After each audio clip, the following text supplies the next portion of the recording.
Stephen King a dit « Si vous n'avez pas le temps de lire, vous n'avez pas les outils nécessaires pour écrire ». La lecture, c'est primordial pour devenir un meilleur écrivain, vous le savez, j'ai eu l'occasion déjà de le dire sur cette chaîne, et vous l'entendez sûrement partout. Mais si vous êtes comme moi, vous avez sans doute remarqué que la majorité de ce que vous lisez, vous l'oubliez. Si je vous demandais de me citer les meilleurs dialogues que vous avez lus il y a 6 mois, vous en seriez probablement incapable. Alors quoi ? En tant qu'écrivain, on est voué à lire un maximum de livres et à en oublier 99%. Je trouve que c'est une technique qui n'est pas très efficace. Et ça me rappelle un peu à l'école ou à la fac, ces étudiants qui se contentaient de lire 50 fois le cours en espérant que ça rentre. Je pense que c'est vraiment pas efficace comme manière de faire. Et c'est pour ça que depuis 1 an, j'ai commencé à mettre en place un système qui me permet de retenir la majorité de ce que je lis et de pouvoir y accéder à n'importe quel moment.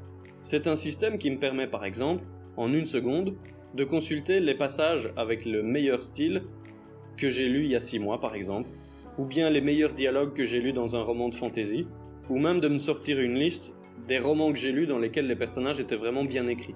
C'est un système très pratique que j'ai peaufiné avec le temps et que je voudrais partager avec vous aujourd'hui.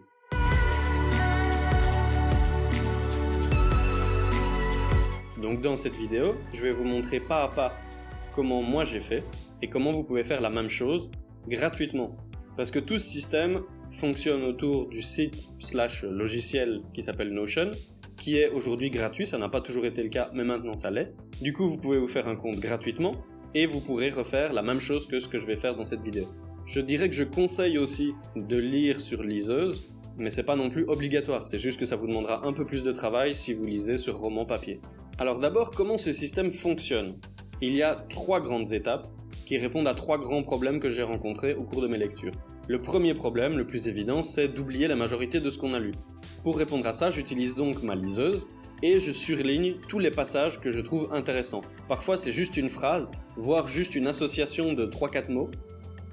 Et puis parfois c'est plusieurs pages, voire un chapitre en entier si c'est un petit chapitre par exemple. Donc c'est vraiment variable. Mais évidemment c'est pas tout, ça ne suffit pas. Parce que ces notes pour l'instant, elles sont stockées dans chaque fichier de la liseuse, du coup elles ne sont pas vraiment accessibles. Il faut à chaque fois retourner dans le fichier pour y accéder. Donc la deuxième étape, ça va être de centraliser ces notes, de les rassembler toutes au même endroit, pour pouvoir y avoir accès très facilement. Mais une fois que ces notes sont au même endroit, on a une longue liste de plein de passages qui sont intéressants, qui sont tous mélangés. C'est ce que j'avais fait au début, mais le problème c'est que vous avez une longue liste et que vous ne pouvez pas travailler avec. C'est juste une liste des meilleurs passages que vous avez lus. Donc il reste une troisième étape, qui est celle de classer, de catégoriser. Et pour ça, vous allez voir que Notion est particulièrement utile, parce qu'il vous permet d'ajouter des propriétés aux passages que vous lisez. Donc voilà les 3 grandes étapes. Capturer les meilleurs passages, les centraliser pour pouvoir y accéder facilement, et les classer pour pouvoir travailler avec, et ne pas devoir toutes les relire à chaque fois. La première étape, elle se fait pendant la lecture. Quand je tombe sur un passage qui m'intéresse, par exemple une belle description, je vais tout simplement le surligner sur ma liseuse, et quand j'ai terminé tout un roman, si je l'ai trouvé intéressant, je peux m'envoyer ces notes directement par mail. Alors moi je suis sur Kindle, mais vous utilisez la liseuse que vous voulez, c'est pas une pub, c'est juste que je sais qu'il y a moyen de le faire facilement sur Kindle, puisque moi je le fais comme ça. Sur d'autres liseuses, il faudra peut-être faire autrement.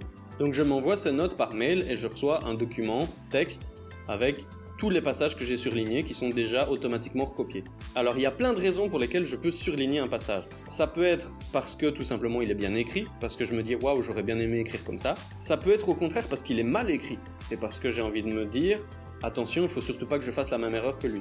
Parfois c'est simplement une association de quelques mots que je trouve jolis, parfois c'est un détail qui apporte du réalisme et que je trouve bien placé. Je note vraiment tout. Je préfère avoir trop de notes et devoir en supprimer certaines après, que me rendre compte à la fin du roman qu'il y avait un passage que finalement j'aurais dû surligner. Et c'est seulement une fois que je me suis envoyé le mail que je vais commencer à les trier. Ça c'est pour la première étape, capturer. Si vous êtes sur papier, il faudra faire la même chose, mais avec des post-it ou un crayon, et après, au lieu de vous les envoyer par mail, il faudra peut-être les recopier. C'est un peu plus embêtant. C'est pour ça que je vous dis que c'est beaucoup plus efficace de le faire sur liseuse. Et si vous lisez beaucoup plus sur papier que sur liseuse, c'est peut-être le moment de faire un test avec un roman, juste pour voir si ce système vous intéresse ou pas. Une fois que j'ai reçu mon mail avec tous les passages intéressants que j'ai trouvés dans un livre, je vais les relire une fois, juste pour m'assurer qu'ils sont toujours intéressants. Il y en a souvent quelques-uns qui sautent, et je vais les copier-coller dans Notion. Et c'est là que je vais vous montrer directement sur mon ordinateur comment je fais. Alors là, vous voyez, j'ai créé une page spécialement pour l'occasion, pour que vous voyez depuis zéro comment on fait. Mais moi, j'ai mes propres pages qui sont déjà créées, et on ira jeter un œil dedans de temps en temps, pour que je vous montre ce que ça donne réellement en pratique. Mais ici, je vais partir du principe que vous n'avez rien, et que vous voulez apprendre, pas à pas, comment faire comme moi, c'est un peu le principe. Donc la première chose que je vais faire, c'est créer une page, pour stocker justement les extraits intéressants, les passages intéressants des romans que j'ai lus. Donc ici, vous pouvez simplement cliquer sur le plus pour avoir une liste de toutes les pages que vous pouvez créer. Moi ici, je vais directement le taper parce que c'est plus facile, avec un raccourci. Si vous tapez slash, vous n'avez plus qu'à taper le nom de ce que vous voulez, et en l'occurrence c'est une table, et on la veut en full page. Ça veut dire qu'il va créer une page entière basée sur ce tableur, et non pas un tableur intégré dans la page sur laquelle on est en ce moment. On veut une page distincte. Je clique, et là vous voyez que je suis sur une autre page, mais si vous regardez là-haut, on est bien dans la page lecture que j'avais créée auparavant. Et cette page, je vais l'appeler par exemple passage intéressant, extrait, enfin comme vous voulez. Là vous pouvez la personnaliser comme vous voulez. Si vous voulez rajouter une icône, vous en mettez une. Si vous voulez mettre une couverture, vous en mettez une. C'est comme vous voulez, c'est vous qui personnalisez. Ensuite ici, je vais taper l'extrait. Voilà. Et donc je vais simplement venir ici, copier-coller mon extrait. Bon, ici j'ai rien copié-collé, donc je vais juste écrire extrait 1. Ça va nous aider à comprendre un peu la suite. Ici, on suppose que j'ai extrait 2.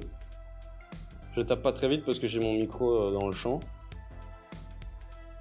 Voilà, et pour l'instant, c'est ça qu'on a. C'est une page très basique avec les quelques extraits du roman. Pour l'instant, il n'y a rien d'autre, c'est-à-dire qu'on ne sait pas vraiment l'utiliser.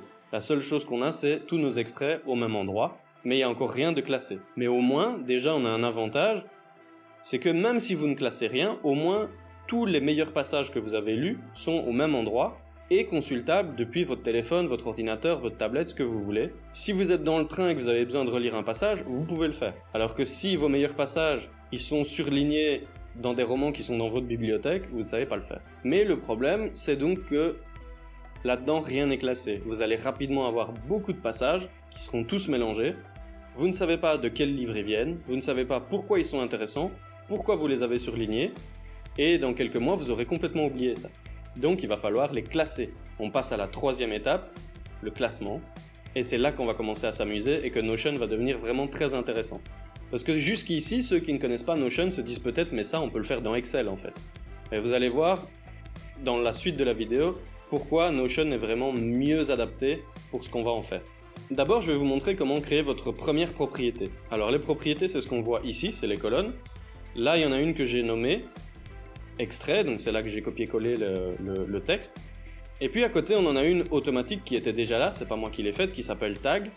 À la limite, on peut la laisser comme ça, mais si vous voulez, vous pouvez changer, écrire ici sujet par exemple. Voilà. Et là-dedans, vous allez pouvoir créer des étiquettes qui vont vous permettre de dire pourquoi un passage est intéressant selon vous. Par exemple, vous pourriez dire que le passage est intéressant parce que c'est un bon dialogue. Donc vous allez taper dialogue. Et là, comme ça n'existe pas encore, comme cette étiquette n'existe pas encore, il vous propose de la créer. Vous cliquez dessus, ça la crée. Et maintenant, vous avez une étiquette dialogue pour l'extrait numéro 1. Maintenant, peut-être que l'extrait numéro 2, il est intéressant pour autre chose, par exemple, pour ses personnages. Par exemple, pour la caractérisation.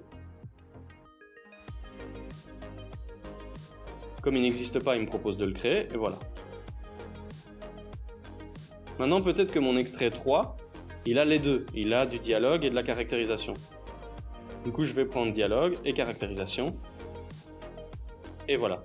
C'est aussi simple que ça. Il suffit de faire ça pour tous les passages que vous avez, je vous rassure, ça va très vite. Et après, vous allez pouvoir filtrer ça très facilement, je vais vous montrer ensuite comment on fait. Alors pour vous montrer directement l'intérêt de ça, je vais vous montrer ma propre liste d'extraits avec tous les passages que j'ai notés depuis que j'utilise ce système. Attention, je ne fais ça que pour les romans que je trouve vraiment intéressants. Il y en a quelques-uns que je lis et que je ne mets pas dans ce système parce qu'ils sont pas assez intéressants, il n'y a pas assez de passages surlignés. Donc là, vous voyez ma propre page d'extraits de livres avec ici la même chose, les extraits que j'ai copié-collé. Et ici, vous voyez ma colonne de tag, vous voyez d'autres colonnes On verra après à quoi ça peut servir. Mais ce qui est intéressant, c'est que ici, comme j'ai déjà beaucoup de notes, je peux ici créer un filtre. Vous voyez, ici, il me propose de créer un filtre. Il suffit que j'en ajoute un, et je vais lui dire d'aller regarder dans cette colonne-là, qui s'appelle tag. Et je vais lui demander, par exemple, de me sélectionner uniquement celles qui ont un bon style. Hop, automatiquement, il n'a repris que les extraits qui contiennent au moins le tag style dans la colonne tag. Est-ce qu'on peut aller plus loin? Oui, on peut ajouter un deuxième filtre si on veut. Je retourne dans filtre, je veux en ajouter un, et je vais lui dire que en plus de style, je veux aussi que ça parle de dialogue. Et là, je trouve deux extraits qui contiennent un dialogue et qui ont un bon style. Donc vous voyez que ça va très vite. Et ça, je peux même l'ajouter automatiquement. Si c'est une recherche que je veux faire régulièrement, je peux créer ce qu'on appelle une vue. Ici, je suis dans la vue par défaut, mais je peux en créer une nouvelle que je vais appeler par exemple dialogue style. Je vais la créer. Je vais ajouter mes filtres. Voilà, ils sont ajoutés. Si je retourne dans ma vue par défaut, donc c'était celle du début, vous voyez que mon filtre est toujours là. Si je les enlève, ici j'ai ma vue standard où il y a tous les extraits. Et si je veux ne pas devoir remettre à chaque fois les styles, il suffit que j'aille dans la vue dialogue style et je l'ai automatiquement. Donc ça, c'est pour vous montrer à quel point c'est puissant et à quel point ça peut aller rapidement. Une fois que vous avez pris le temps de classer les passages intéressants que vous avez lus, ça va très vite de les retrouver. Même si vous avez lu le livre il y a longtemps. Mais en plus de ça, Notion est vraiment très polyvalent, et c'est là qu'il commence vraiment à montrer son intérêt par rapport à un tableur Excel par exemple, parce que dans Notion, tout ce que vous faites peut se transformer en une page à part entière.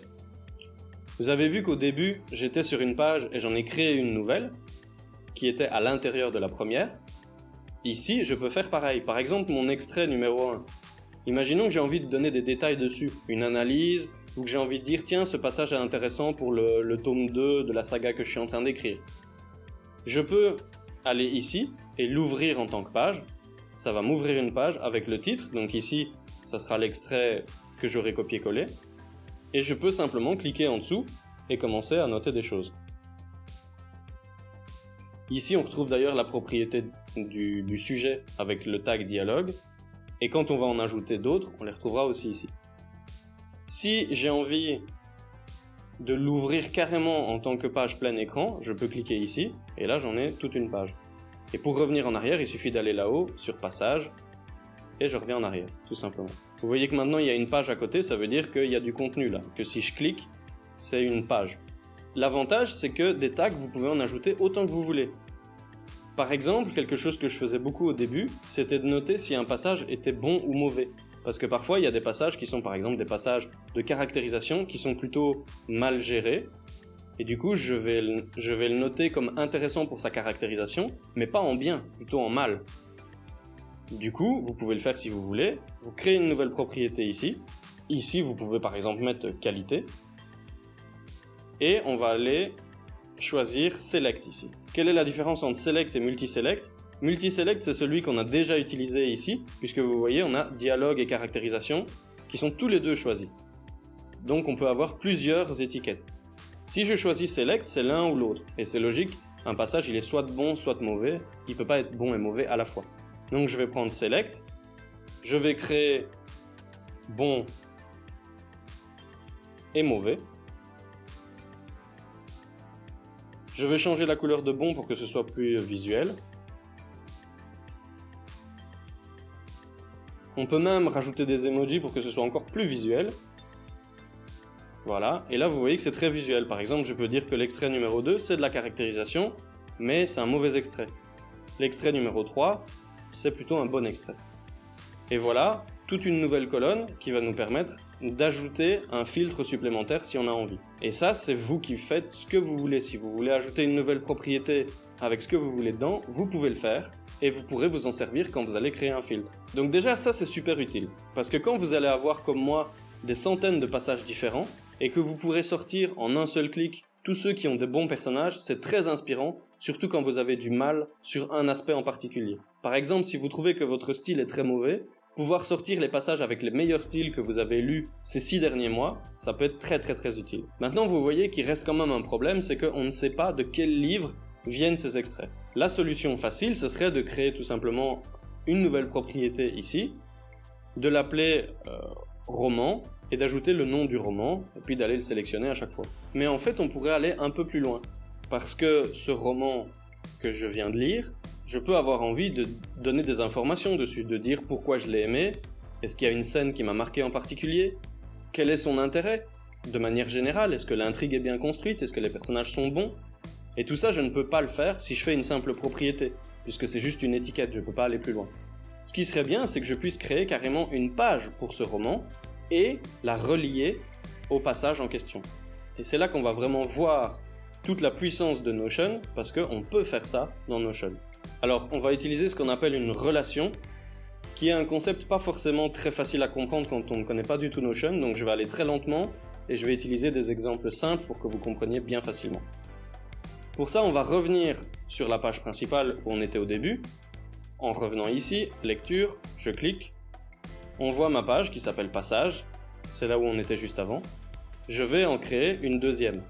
Donc pareil, je clique sur le plus, je vais chercher Table Full Page, et celle-ci, je vais l'appeler par exemple roman. Pareil, on peut mettre une icône. Bon, ici, on va justement prendre un roman. Donc voilà, là j'ai pris une image d'un livre, on ajoute une couverture si on veut, c'est pas obligatoire. Et là, on va dire que je vais taper le titre du livre que j'ai lu. Roman 1, roman 2 et roman 3. Donc maintenant, on a la liste des romans qu'on a lus, et on peut faire la même chose. Par exemple, ici, je peux créer une propriété que je vais appeler intérêt, et je vais dire en quoi le livre est intéressant à lire. Par exemple, parce qu'il a de bons personnages. Ou par exemple, parce que l'intrigue est bien construite. Et là, je vais me faire une liste de toutes les raisons pour lesquelles tel ou tel roman est intéressant. Et je peux créer encore d'autres propriétés. Encore une fois, pour vous montrer concrètement à quoi ça peut servir, je vais vous montrer ma propre liste de romans. La voilà.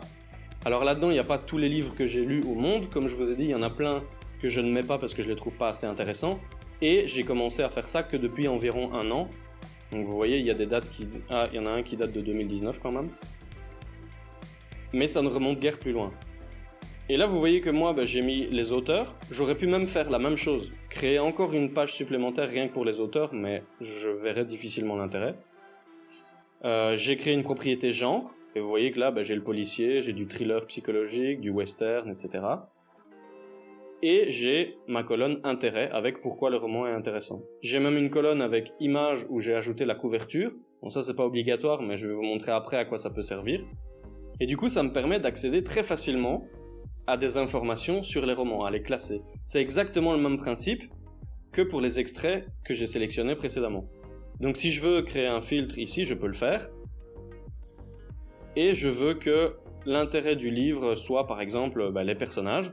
Et là, il me donne tous les livres que j'ai lus dans lesquels il y avait des bons personnages. C'est aussi simple que ça. Mais on peut aller encore un peu plus loin. Là, je vais enlever le filtre. Et imaginons que je veux donner des détails maintenant sur un livre en particulier. Par exemple, Le Silence des agneaux. Je vais l'ouvrir en tant que page. Et là, vous voyez que moi, ce que j'ai fait, c'est qu'en plus des propriétés que j'ai citées avant, je vais ajouter ici des questions auxquelles je vais me forcer à répondre. Pourquoi je le recommanderais ? Ça m'aide à trouver l'intérêt du roman en 1 ou 2 lignes maximum. Comme ça, si je veux le relire, je saurai exactement pourquoi je devrais le relire ou non. Si je devais retenir une seule scène, ça me permet de savoir s'il y a une scène en particulier qui peut être intéressante à relire. Donc en général, je dis où elle se trouve, ou je donne le numéro du chapitre si je peux. Et c'est une scène qui est vraiment marquante et que je peux éventuellement aller relire pour voir pourquoi elle était marquante. Ensuite, si je devais retenir un seul élément qui peut améliorer mon écriture. Par exemple, dans Le Silence des agneaux, c'était l'écriture des personnages que je trouvais plutôt pas mal. Donc si je le relisais, je regarderais l'écriture des personnages. Et enfin, justement, la question la plus importante pour moi, Si je devais le relire, à quoi est-ce que je devrais faire attention pour en tirer vraiment le maximum? Vous savez que quand on fait une première lecture, souvent on manque des choses, puisque on ne se concentre sur rien en particulier, on lit, c'est tout. Mais quand je vais relire un livre, si je le relis, j'aimerais bien savoir pourquoi je dois le relire. Qu'est-ce qu'il y a d'intéressant, à quoi je dois faire attention? Et ici, j'ai mis que je devais faire attention aux scènes entre Clarisse et Hannibal, parce que c'est clairement pour moi celles qui sont les plus abouties, et aussi aux personnages secondaires, qui sont plutôt bien écrits. Comme ça, si je le relis, je saurai à quoi je dois faire attention en particulier. Alors vous allez me dire, ouais, mais il faut retaper à chaque fois toutes les questions comme ça, à chaque fois qu'on veut faire une page pour un livre? Eh bien encore une fois, non. Il y a moyen sur Notion de créer ce qu'on appelle un modèle, un template, qui permet d'avoir toutes les questions qui sont générées automatiquement. Et d'ailleurs, ici, si je crée un nouveau livre, et que je l'ouvre en tant que page, vous voyez qu'ici, j'ai titre, c'est comme ça que j'ai appelé mon template. Si je clique dessus, il va automatiquement générer toutes les questions que j'ai citées précédemment, mais il n'y a rien qui est précisé. L'intérêt du livre est blablabla, ça c'est moi qui vais devoir l'écrire, c'est logique. Comment faire ça? On retourne sur notre page avec les 3 romans. Ici, vous voyez qu'en haut à droite, il y a un bouton avec New. Donc ça, c'est pour ajouter un nouvel élément, un 4e roman. Et si vous cliquez sur la flèche à côté, vous avez Templates. Il n'y en a aucun puisqu'on n'en a pas encore. Et vous avez New Template. Donc là, vous cliquez sur New Template. Il vous dit que vous êtes en train de travailler sur un template et non pas sur une page en tant que telle. Et donc ici, par exemple, je vais simplement aller dans ma liste de romans, l'ouvrir. Je vais prendre quelques questions, alors là je prends au hasard, je fais pas trop attention, et je vais simplement les copier-coller dedans. Voilà. Ici il y a quelques questions, elles sont copiées-collées. Je ne complète pas le reste parce que c'est pas trop important pour l'instant, le but c'est que vous compreniez le principe. Et je reviens en arrière, comme ça il est enregistré. Ici, si je reviens sur la flèche, maintenant j'ai Untitled, c'est celui que je viens juste de faire. Vous pouvez le renommer ici pour lui donner un nom. Mais ça y est, il est inclus. Donc si maintenant je crée un nouveau roman 4, je vais l'écrire, roman 4. Si je l'ouvre en tant que page, maintenant vous avez Untitled qui est là. Et si vous cliquez dessus, automatiquement il génère les questions et il n'y a plus qu'à y répondre. C'est comme ça que vous pouvez faire un modèle de fiche de lecture automatique, entièrement personnalisable, et que vous pouvez modifier à n'importe quel moment, avec la technique que je viens de vous montrer, et comme ça vous allez gagner énormément de temps. Donc ok, maintenant on a nos romans qui sont sur une page, avec à chaque fois une page personnalisable, où on peut prendre des notes de lecture, ajouter des propriétés, et on a la même chose sur une autre page avec les passages de ces romans qui sont intéressants et pourquoi ils sont intéressants. Mais nos 2 pages pour l'instant elles ne sont pas reliées. Et c'est là qu'on va utiliser le potentiel de Notion pour lier les 2 bases de données avec une relation. Pour ça c'est facile, il suffit de créer une nouvelle propriété. Mais cette fois-ci, au lieu de prendre un texte ou select ou multiselect, on va descendre et aller chercher relation. Ici, il va forcément nous demander une base de données, puisqu'il veut savoir à quelle base de données on doit la relier. Du coup, on va en sélectionner une. Donc voilà, j'ai tapé passage, il me rend automatiquement la base de données passage, je clique dessus, on la voit ici, je clique sur Create Relation, et il m'ajoute automatiquement une nouvelle colonne qu'on peut renommer en passage. Et ici, imaginons que dans le roman 1, je veux sélectionner un passage qui vient de ce roman-là. Je vais cliquer simplement dans le blanc ici. Il va automatiquement m'afficher la liste passage avec tous mes extraits. Ici, je vais dire par exemple que l'extrait numéro 3 vient du roman 1. Et il s'affiche ici. Et si maintenant je vais sur ma page d'extrait. Voilà, ici je suis sur ma page d'extrait. Si je vais dessus, vous voyez que maintenant il y a une nouvelle propriété qui a automatiquement été créée, qu'on peut d'ailleurs renommer simplement en roman. Et on voit que l'extrait numéro 3 a automatiquement été lié à roman 1. Si dans extrait 2, je vais choisir par exemple roman 2, et si je fais pareil pour l'extrait numéro 1, roman 2, si je reviens sur la page roman, vous voyez que automatiquement l'extrait 2 et l'extrait 1 ont été ajoutés au roman 2. C'est comme ça que je fais pour tout relier. Et l'avantage, je vais vous le montrer maintenant en pratique avec ma propre page, c'est que sur la liste extrait de livre, ici, vous voyez que moi j'ai une colonne qui renseigne de quel roman vient l'extrait que j'ai noté. C'est la même colonne que roman en fait. Et si je descends, et que je prends par exemple cet extrait, je vois qu'il vient du livre Robichaud, et si je clique sur Robichaud, j'ai automatiquement accès à la page de Robichaud qui est complète. Donc là, en pratique, sur ma propre page d'extrait de livre, le dernier que j'ai lu et que j'ai noté ici, c'est le Dahlia Noir. Vous voyez que j'ai ici tous les extraits qui viennent du Dahlia Noir, c'est écrit à côté. Et si je clique sur le Dahlia Noir, j'ai tout simplement sa page qui s'affiche avec la réponse aux questions, etc. Donc vous voyez qu'on fait ce qu'on veut. Alors je retourne juste une seconde pour vous montrer une autre possibilité des bases de données sur Notion parce que c'est aussi intéressant. Si je vais dans ma liste de livres, qui peut ne pas forcément être la meilleure manière de voir vos livres, mais je peux changer ça. Par exemple, moi j'ai créé une liste bibliothèque qui me permet de voir tous les livres comme sur un site de livres classique genre Babelio. Mais je peux aussi faire une vue par genre, et là vous voyez qu'ils sont classés automatiquement par genre de livres avec littérature, policier, thriller, new weird, fantasy, tout ce qu'on veut. Et à chaque fois, je peux bien évidemment aller cliquer sur n'importe lequel et avoir accès à sa page. Je peux aussi avoir accès à ses extraits, par exemple, je clique sur celui-là, et ça m'amène automatiquement sur l'extrait en question. Je peux l'ouvrir en tant que page, je peux revenir sur la page des extraits, et voilà. Donc vous voyez que Notion c'est vraiment très puissant, vous faites en gros ce que vous voulez. Moi ici je vous montre le système que j'ai mis en place, mais vous pouvez bien évidemment en dévier selon vos propres besoins. Voilà, on est arrivé au bout. Je sais que pour ceux d'entre vous qui ne connaissaient pas Notion, c'est peut-être un peu compliqué, il y a peut-être beaucoup d'informations. À ce moment-là, je vous invite d'abord à aller voir quelques vidéos qui présentent Notion pour en apprendre les bases, et vous reviendrez sur cette vidéo ensuite. Ou alors, vous la revisionnez plusieurs fois. Si vous suivez pas à pas ce que j'ai dit, normalement ça devrait aller. Mais pour tirer vraiment le meilleur parti de Notion, c'est mieux d'apprendre les bases, comment on crée des pages, comment on crée des bases de données, etc. Évidemment, là j'ai fait qu'effleurer la surface. Le but c'était surtout de vous présenter mon système, ce que moi j'ai mis en place, et de vous inspirer, de vous montrer ce qu'il y a moyen de faire avec Notion. Ça me permet d'avoir moi ma bibliothèque personnelle, d'avoir accès rapidement à tous mes passages, peu importe où je me trouve, tant que j'ai un smartphone sur moi, ou mon ordinateur évidemment.